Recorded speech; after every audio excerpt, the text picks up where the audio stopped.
Hi everyone, my name is Linda Edgecombe and I want you to answer this question for me if you would. Are you doing the best you can considering everything that's on your plates right now? Think about that. And if you really want the question to be effective, what you really need to do is you need to write it down on paper. Take the question and put it in first person and say, hey, how am I doing? Jot that down. How am I doing? Really, considering all the stuff I have on my plate. So what is the most common answer to the how are you doing question? It's probably happened to you, depending on when you're watching this video today. It's probably happened to you a few times already, this morning. How do people normally respond to the how are you doing question?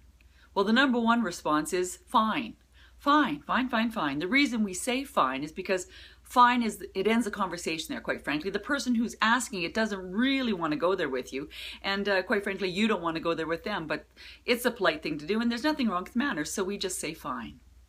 The second most common answer these days, and has been for now probably a good half dozen years for sure, it's become an epidemic, is busy. Busy, busy, busy. Holy crap, am I busy?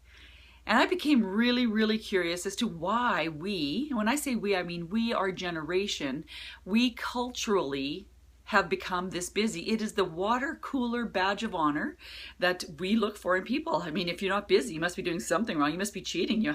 We're not quite sure what that's really all about. Busy, busy, busy.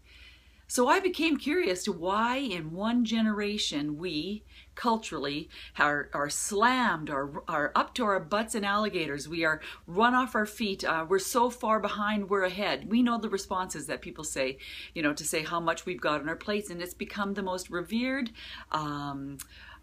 rewarded, state of being for a long time. But in fact, what it's really this state of overwhelm, which by the way is self-imposed, this state of overwhelm and anxiety has made us some of the most unproductive, unhappy, and quite frankly stressed and quite sick.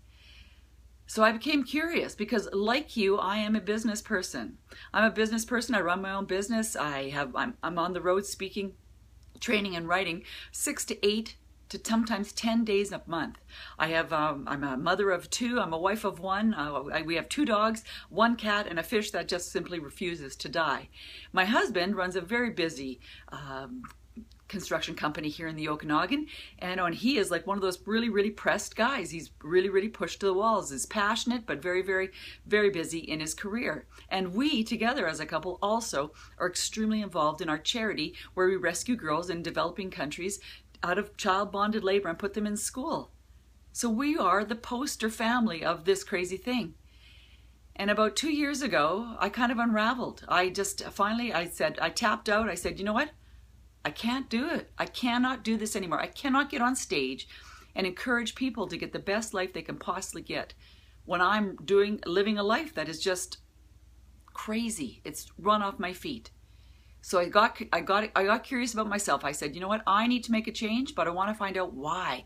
How did I get here? So I did some research. And that's the research that I really, really want to talk about. I wanted to find out what's got us here, what is it doing to us, and what can I do if I want to really step off the treadmill? How's that going to happen?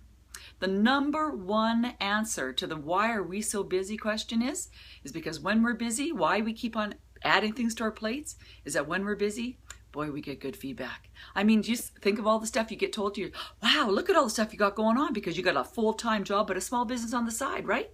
You're taking the kids here, you're driving them there, they're involved this sport, they're involved that arts, right? And then there's fundraising, there's fundraising, there's fundraising. I get you, I'm going to guarantee you the 2 or 3 of you sitting there watching this 5-minute clip today, one out of the 3 of you has tickets to sell for some fundraiser.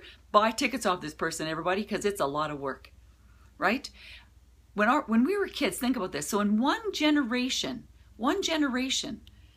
we have gone from being a very liberal group of now, 40s and 50-year-olds that were liberal as kids to parents that hover and protect and are scared and drive our kids everywhere.